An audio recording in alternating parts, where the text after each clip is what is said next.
mucho gusto, mi nombre es Stacy Girón Rodríguez y hoy estaré hablando sobre nada más y nada menos que las oraciones simples y compuestas. En lingüística, las oraciones simples son aquellas que poseen un único verbo conjugado y que por ende poseen una estructura generalmente llana y directa, un sujeto dotado o no de complementos y un predicado cuyo verbo a su vez puede tener o no complementos. Se distinguen de las oraciones compuestas dotadas de más de un verbo conjugado y poseedoras de estructuras más complicadas. Las oraciones simples son las más fáciles y las primeras que aprendemos a formular en nuestro idioma o en uno extranjero. Sin embargo, en el día a día solemos hablar de manera más complejas y enrevesadas, favoreciendo sentidos ocultos y empleando oraciones compuestas que combinan dentro de sí oraciones simples.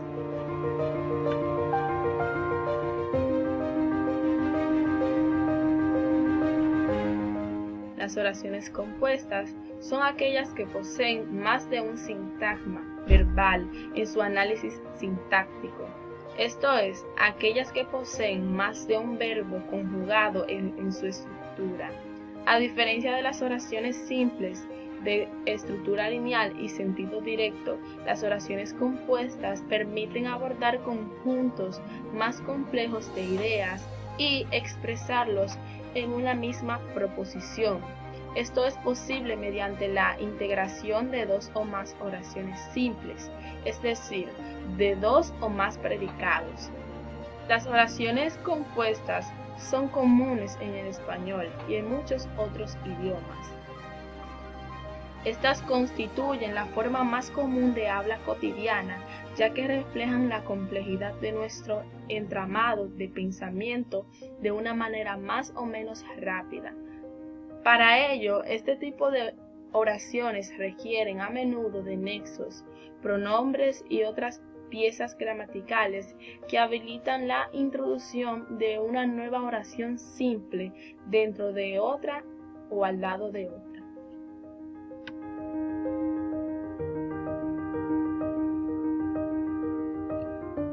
Tradicionalmente, las oraciones simples se clasifican de acuerdo a numerosos criterios.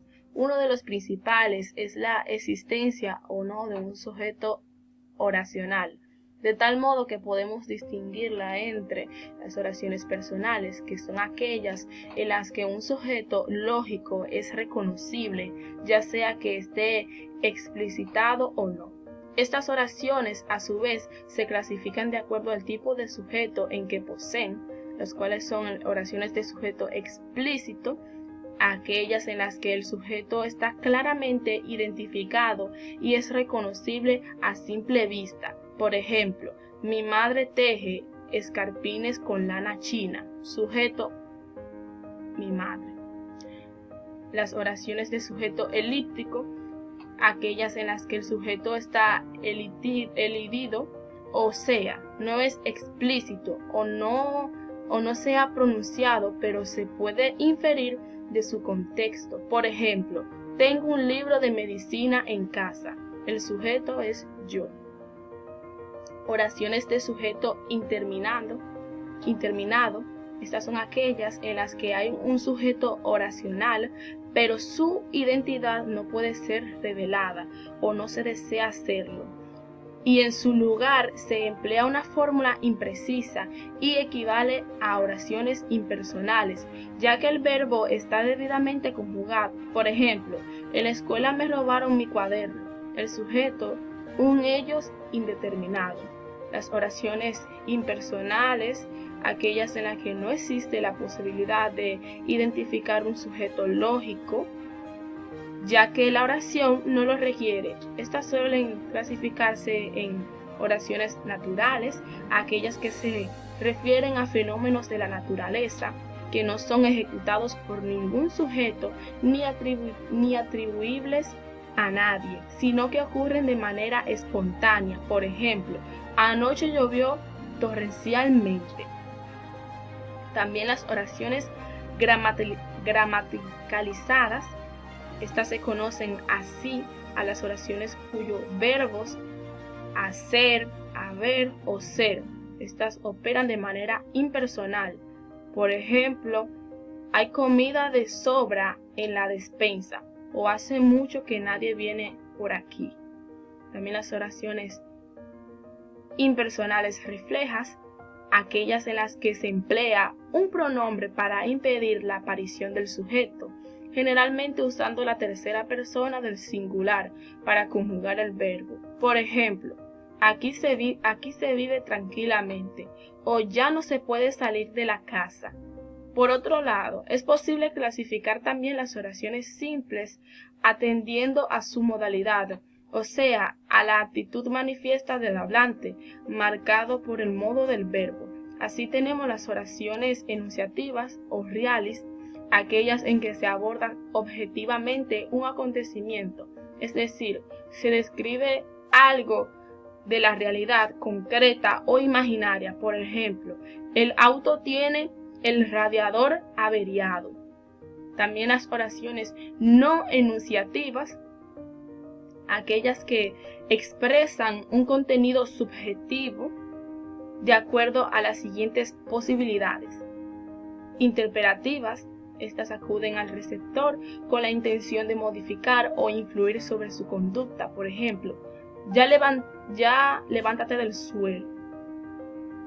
Desiderativas, expresan un deseo del emisor, por lo que suelen ir acompañadas de términos que expresan esperanza o anhelo. Por ejemplo, ojalá mi papá me traiga un chocolate. Dubitativas, expresan una duda o posibilidad en las que consideraciones del emisor, por lo que suelen ir acompañadas de adverbios o soluciones que expresan duda. Por ejemplo, tal vez mañana me anime para dejar de fumar. Las exclamativas, estas transmiten los sentimientos o el estado de ánimo del emisor. Por ejemplo, qué buena suerte la tuya, o por qué me tuvo que pasar esto a mí. Interrogativas, aquellas que consisten en preguntas, o sea que esperan una respuesta del otro. Por ejemplo, ¿cuál es tu nombre? Y las realizativas, las que sirven no para describir un estado de cosas de la realidad, sino para crear uno nuevo mediante el lenguaje, como en promesas, juramentos, etc. Por ejemplo, y ahora los declaro marido y mujer.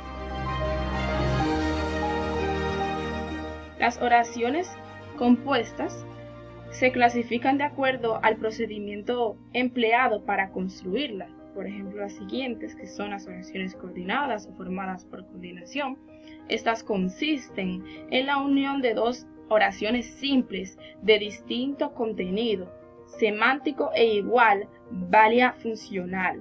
A través del uso de distintos tipos de nexos, se las identifica porque ambas oraciones son independientes sintácticamente, aunque juntas adquieren un significado global. A su vez se clasifican en coordinadas copulativas, coordinadas adversativas, coordinadas disyuntativas, oraciones yuxtapuestas o formadas por yuxtaposición, las cuales consisten en la combinación de oraciones simples de igual valor sintáctico, sin que intermedie ningún nexo entre ellas, sino a lo que sumo un signo de puntuación en la escritura obviamente. Por ejemplo, el hombre trotaba, su perro también. Él tomó un vaso de agua, ella se sirvió vodka. También están las oraciones subordinadas o formadas por subordinación. En este caso, las oraciones complejas se obtienen sometiendo una oración simple a la otra en la jerarquía sintáctica, o sea, haciendo que dependa de la principal, pasando a llamarse subordinada. También las oraciones subordinadas o sustantivas, aquellas que desempeñan el papel de un sintagma nominal, sujeto, atributo, complemento directo, complemento indirecto o complemento de régimen. Y las oraciones subordinadas adjetivas o de relativo, aquellas que sirven para calificar o complementar un sintagma nominal haciendo siempre de adyacente o complemento y siendo introducidas por un pronombre relativo, como que, al que, de quién, cuyo, dónde, cómo, etc. Y por último, las oraciones subordinadas adverbiales. Estas son aquellas que desempeñan siempre función de complementos circunstanciales del verbo de la oración principal y emplean nexos de acuerdo a la función completamente complementaria que desempeñen, tales como más que, tan que, apenas, tan pronto como, siempre que, dónde, cómo, etc. Por ejemplo, acudiré tan pronto como mis labores lo permitan.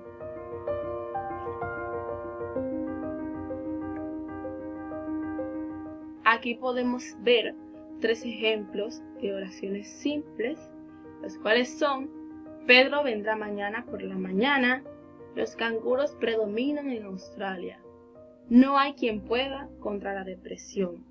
También podemos ver 4 ejemplos de oraciones compuestas. Gabriel se toma un té, María una cerveza. Aquí podemos ver todo lo que ya antes se había explicado, cómo se desarrollan las oraciones. Mi padre cuídame. Mi padre está cuidándome donde sea que esté. Fracasar no es una opción siempre que tengas recursos. Pedro compró vegetales y decidió hacerme un risotto. Bueno, hasta aquí fue mi participación. Espero que haya sido de su agrado y que haya podido adquirir nuevos conocimientos sobre el tema impartido.